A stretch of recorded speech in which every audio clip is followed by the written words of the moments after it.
کہ وہ تب بھی سہولت کار تھا، وہ آج بھی سہولت کار ہے.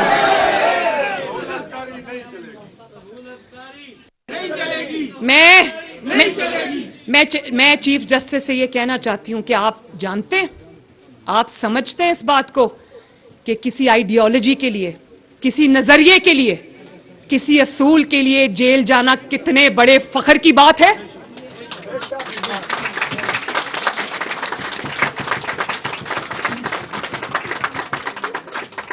میں 2 دفعہ سزائے موت کی چکیوں میں رہ کر آئی ہوں، ایک دن میں نہیں روئی، ایک دن میں نہیں پچھتائی،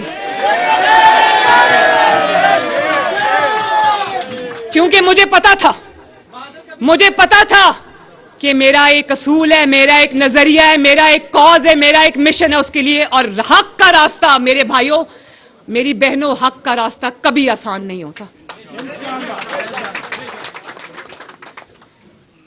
جن کے کوئی اصول نہیں ہوتے، جن کے کوئی نظریے نہیں ہوتے، جن کا کوئی اصولی موقف نہیں ہوتا، جن کا کوئی مشن نہیں ہوتا، جن کا کوئی پرنسپل سٹینڈ نہیں ہوتا، وہ چارپائی کے نیچے سے نہیں نکلتے.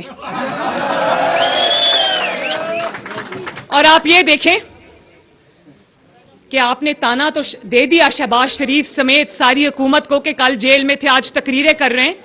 ذرا یہ بھی کہا ہوتا کہ کچھ ایسے بزدل بھی ہیں جب ان کو عدالت کا حکم نامہ آتا ہے تو چارپائی کے نیچے سے نہیں نکلتے،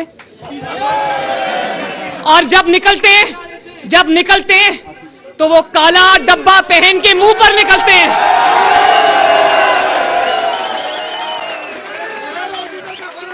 وہ جیسے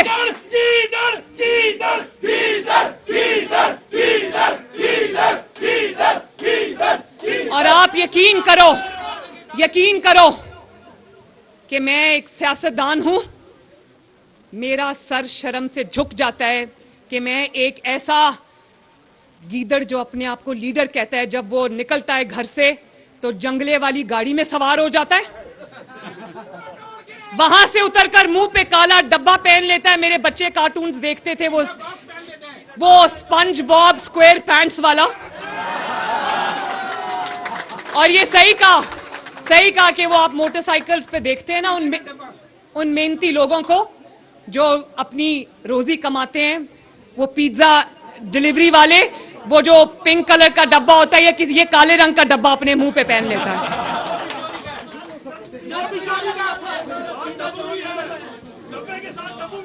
اور چیف جسٹس صاحب آپ کو یہ بھی کہنا چاہیے تھا کہ جو جیلیں بھگت کے آئے ہیں انہوں نے جھوٹے مقدمے بھی بھگتے اور آپ کی ناک کے نیچے بھگتے، اور یہ جانتے ہوئے بھی کہ مقدمے جھوٹے ہیں، مقدمے سیاسی ہیں، مقدمے جو ہے وہ انتقام پر مبنی ہے، کیونکہ سیاست میں نواز شریف کا مقابلہ نہیں کر سکتے، ہمیشہ فاؤل پلے کرتے ہیں. ہم نے وہ جانتے ہوئے بھی وہ مقدمے بھگتے. ہماری 200 سے زائد پیشیاں ہیں، 150 سے زائد پیشیاں تو میں نے اپنے باپ کا ہاتھ پکڑ کر میں پیش ہوئی ہوں عدالتوں میں. اور کون سی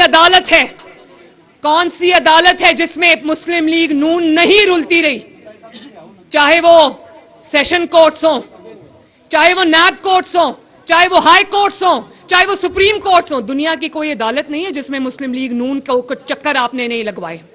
پھر بھی غلط سزائیں بھی کاٹیں، لیکن قانون کے سامنے پیش ہو کر ایک نیا پریسیڈنٹ سیٹ کیا. یہ وہی کرتے ہیں، آپ سے سب بہتر جانتے ہیں آپ لوگ، یہ وہی کرتے ہیں جن کا دامن صاف ہوتا ہے. جن کا دامن صاف نہیں ہوتا نا، وہ کہتے ہیں. کل میں دیکھ رہی تھی نیب نے جب بلایا پنکی پیرنی کو تو انہوں نے آگے سے کہا کہ وہ کوئی پبلک آفس ہولڈر نہیں ہے. تو مریم نواز شریف کون سی پبلک آفس ہولڈر تھی؟ سرینا عیسیٰ صاحبہ کون سی پبلک آفس ہولڈر تھی؟ جب بات آتی ہے، جب یہ سائفر کا ڈرامہ کیا اس نے جھوٹا، تو وہ دیکھا آڈیو میں وہ پیرنی صاحبہ کہہ رہی ہیں کہ ارسلان بیٹا سب کو غداری میں چھپا دو اور غداری سے لنک کر دو. اور بات یہ کہ جب ہیرے کی انگوٹھیاں 5-5 کیرٹ کی انگوٹھیوں کا حساب مانگو، جب توشہ خانہ کی چوریوں اور ڈاکوؤں کا حساب مانگو تو وہ خاتون خانہ بن جاتی ہے.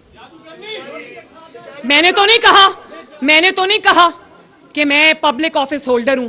جب آپ پہ کوئی جھوٹا الزام لگتا ہے آپ کا پہلا انسٹنٹ ریاکشن کیا ہوتا ہے؟ آپ کا ریاکشن یہ ہوتا ہے کہ کر لو میرا حساب, کر لو میری اگلی پچھلی نسلوں کا حساب. ہمیں کہا جاتا تھا کہ اگر جرم نہیں کیا تو تلاشی کیوں نہیں دیتے؟ تو ہم نے تو تلاشی دی, 5 سال 6 سال تلاشیاں دیتے آئے, نکلا پھر بھی ایک اقامہ.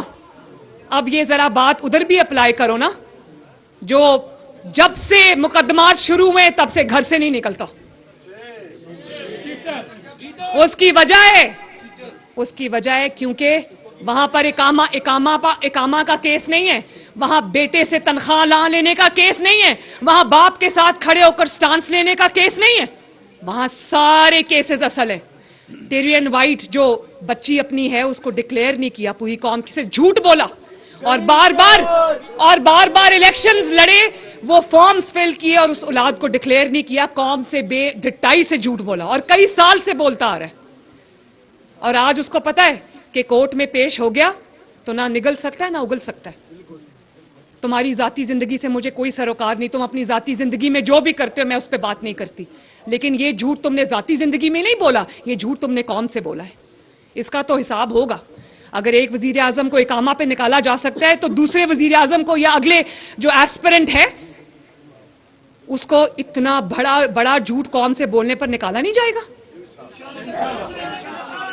اور پھر توشہ خانہ کا کیس, لوگوں کو باقی سب نے 75 سال میں توشہ خانہ کے تحفے قانون کے مطابق خریدے. یہ پہلا وزیر اعظم ہے جس نے, نہ صرف اس نے بلکہ اس کی گھر والی نے بھی توشہ خانہ کے تحفے جو ہے وہ چوری کیے.